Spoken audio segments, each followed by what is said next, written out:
ఏమండి ఓ 400 ఇవ్వండి, పాలవాడికి ఇవ్వాలి. మన రాజేష్ గారు బ్లూ ప్యాంట్ జేబులో ఉంటాయి, పోయి తీసుకో. ఏంటి వెటకారమా? ఏ కారమో తెలుస్తుంది, వెళ్ళి చూడవే. వాడి జేబులో డబ్బులు ఉండడం ఏంటి, విడ్డూరం కాకపోతే. భలే చెప్పారండి, వాడి జేబులో డబ్బులున్నాయని మీకెలా తెలుసు? పెట్టింది నేనే. ఎందుకు? వాడికి డబ్బులు కావాలంటే ఇల్లు మొత్తం ఎదుగుతాడు, వాడి జేబులు తప్ప. వాడి మీద వాడికి అంత నమ్మకం. అయినా ఇంతకంటే సేఫ్టీ ప్లేస్ ఏ ఉంది మన ఇంట్లో. ఈ తెలివితేటలేదో వాడికి వచ్చి వాడి జేబులు ఎదగడం మొదలెట్టాడు అనుకోండి, మీ జేబులో కన్నాలు అడతాయి, జాగ్రత్త. వెళ్ళి ఆ పాలోడు సంగతి చూడు. వెళ్తారమ్మా? ఊరికే ఊరి మీద పడి తిరగకపోతే ఏదైనా పని చూసుకోవచ్చుగా. నీలాగైతే పని చేయడం కాదు, 100 మంది మన కింద పని చేయాలి. ఈ హెచ్చులకేం తక్కువ లేదు. నా హెచ్చులు రేంజ్ ఏంటో గంటకు తెలుసు. పొద్దున్నే ఏదో వస్తుంది.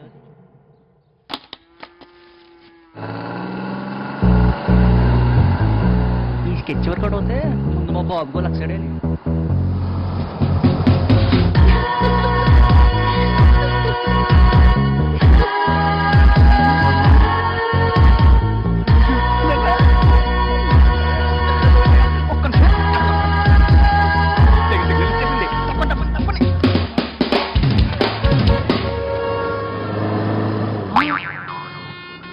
ఎక్కడ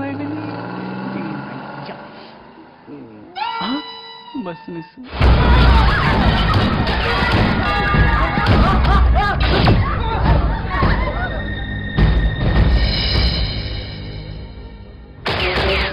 ఎలా ఉంది సార్? చాలా బాగుందయ్యా, ఫ్యాంటాస్టిక్. చూసిన వాళ్ళంతా ఇక్కడేదో బ్యాంకు రాబరీ జరుగుతోంది అనుకుంటారు. Thank you sir. అది ఇలాంటి మిమిక్రీ షోస్ కొని షూట్ చేసి ఓ ప్రోగ్రామ్ నా టీవీ టెలికాస్ట్ చేయాలన్నదే నా ప్లాన్ అండి. మీరేమన్నా లోన్ ఏమైనా ఇప్పిస్తే. లోనా? ఓ, బ్యాంకులో అకౌంట్ ఉందా? అంటే టీ కొట్లో అకౌంట్ ఉంది, కిరాణా కొట్లో అకౌంట్ ఉంది, కిల్లి కొట్లో కూడా అకౌంట్ ఉంది సార్. బ్యాంకులో అకౌంట్ ఉందా? లేదు సార్. లేకపోతే ముందు 5,000 కట్టి ఒక అకౌంట్ ఓపెన్ చేయి. 5,000? ఏ ఎక్కువ? 5,000 సార్? Okay sir. టీవీలో ప్రోగ్రామ్ వచ్చే ముందు నా ఫోటో వేస్తారుగా. ఫోటో ఏంటి సార్, దానికి దండ కూడా వేస్తాం.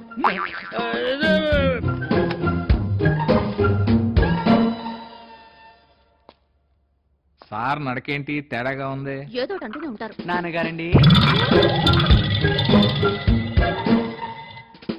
నాకు అర్జెంటుగా 5,000 ఒక్క 100 కావాలండి. ఎరా గంటలో నీ రేంజ్ ఇదా?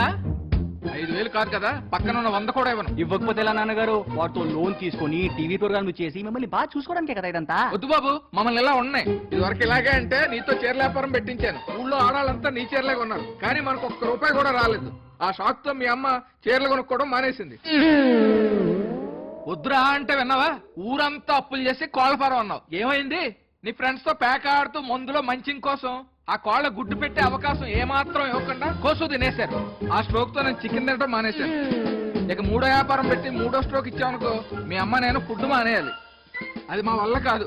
అయినా నీకు ఇవ్వడానికి నా దగ్గర ₹1 కూడా లేదు. మమ్మల్ని వదిలే. మీ దగ్గర లేకపోతే చంద్రమాస్టర్ తక్కువ వడ్డీకి వేస్తారంట కదా, ఆయన దగ్గర కొంచెం ప్లీజ్. చూడవా ఇన్ఫర్మేషన్ ఎంత స్ట్రాంగ్ గా ఉందో.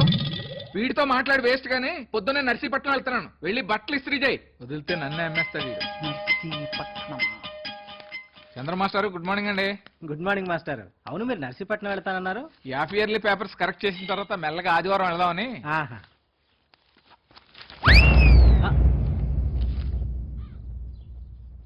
చూసారా మాస్టారు, ఈ 500 నోటు తీసుకుని వీడిని సబ్జెక్ట్ లో పాస్ చేస్తే ఎలాగోలా కష్టపడి కలెక్టర్ అవుతాడంట. వేధవీడు నిజంగానే కలెక్టర్ అయితే ఎలాంటి 500 ఎన్ని నొక్కేస్తాడో. కన్నాలు వేసే వేధవని వీడికి 0 వేస్తాను.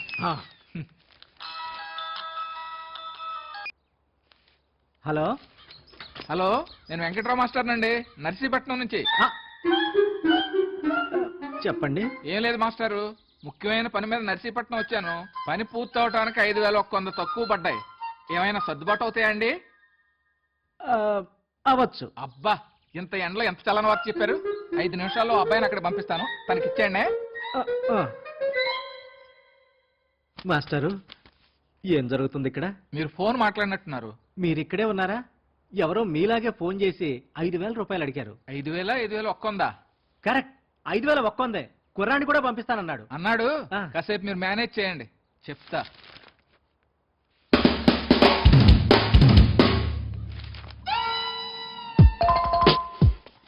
చంద్రం మాస్టర్ గారు, నేనండి వెంకట్రావు గారు అబ్బాయిని. ఓహో మా నాన్నగారు మీకు ఫోన్ చేస్తానన్నారే, మాడతారా? వద్దులే, ఎవరినో పంపుతారనుకున్నాను, నిన్నే పంపారా? ఏం చేస్తామండి, మా నాన్నకి బొత్తిగా ముందు చూపుండదు. సేఫ్టీ కోసం ఒక 5,000 ఎక్కువ తీసుకెళ్ళానా అని చెప్తూనే ఉంటాను, వింటే కదా. ఆయనకేమో అస్సలు కామన్ సెన్స్ ఉండదు. అవునా? ఆ సెన్స్ ఉంటే అసలు నేను కనేవాడా కాదు. నిన్ను ఏం జన్మరానిది బయట చేసి అప్పులు చాలా ముందాక వచ్చేసావు. నా పరువు తీసేస్తున్నావు నువ్వు. బాబు, నా జీవితంలో కంటికి అంకితం. ఏంటమ్మా ఈ పనులు? మీ నాన్నగారికి ఎంత పరువు ఉందో తెలుసా? ఆయన ఎవరి దగ్గర ₹1 అప్పు పెట్టి టీ కూడా దాగరగడు. అటువంటి వాడి కడుపున బుట్టి చేయాల్సింది ఇదేనా? అయినా నీకు ఊరంతా అప్పులున్నాయంటారు కదా, మళ్ళీ కొత్త అప్పులు ఎలా పుడుతున్నాయిరా? ఎలా పుడుతున్నాయా సార్? 1 minute.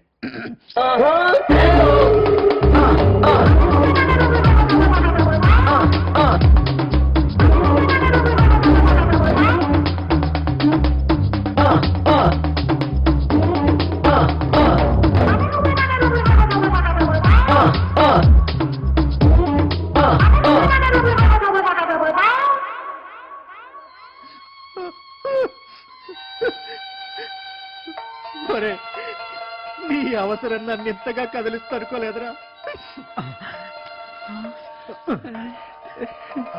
అలా చెప్పి ఇలా తీసుకుంటాను సార్.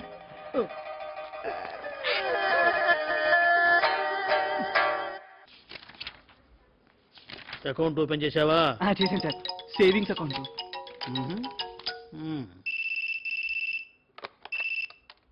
హలో, బాగున్నాను సార్. అలాగా, ఓకే ఓకే, నేను చూసుకుంటా కదా. తప్పకుండా వస్తాను సార్. సార్, మీరు ఇచ్చే చెక్ 2 రోజుల్లో క్లియర్ అవుద్దా? అవ్వదు. లోన్ మ్యాటర్ కదా, 3 రోజులు పడుద్దేమో. 30 రోజులైనా అవ్వదు. అదేంటి సార్, డాక్యుమెంట్స్ క్లియర్ ఉన్నాయి కదండి? డాక్యుమెంట్స్ అన్ని కరెక్ట్ గానే ఉన్నాయి. మరి నీ మీద రిపోర్టే వరస్ట్ గా ఉంది. ఇప్పుడు నాకు వచ్చిన ఫోను తమరి గురించే. సార్, ఎవరో అనామకుడు ఫోన్ చేస్తే ఈ అమాయకుడికి లోన్ రిజెక్ట్ చేస్తారా సార్? నా ఎదుగుదలను చూసి ఎవరో తొక్కేస్తున్నారు సార్. సార్, మీరు ఇచ్చే ఈ లోన్ మీద ఎన్నో వేల జీవితాలు ఆధారపడి ఉన్నాయి సార్. అవును, నా జీవితం కూడా. ఏం మాడతారు సార్? మీరేమనంటే నేను ఎవరిని అడగాలి? ఆహా, నీకు లోన్ ఇస్తే మరి నేనెవరిని అడుక్కోవాలి? ఏం కవిత? బతుకు. సార్, ఒక్క నిమిషం నేను చెప్పేది సరిగ్గా కాస్త ఓపిగ్గా వినండి.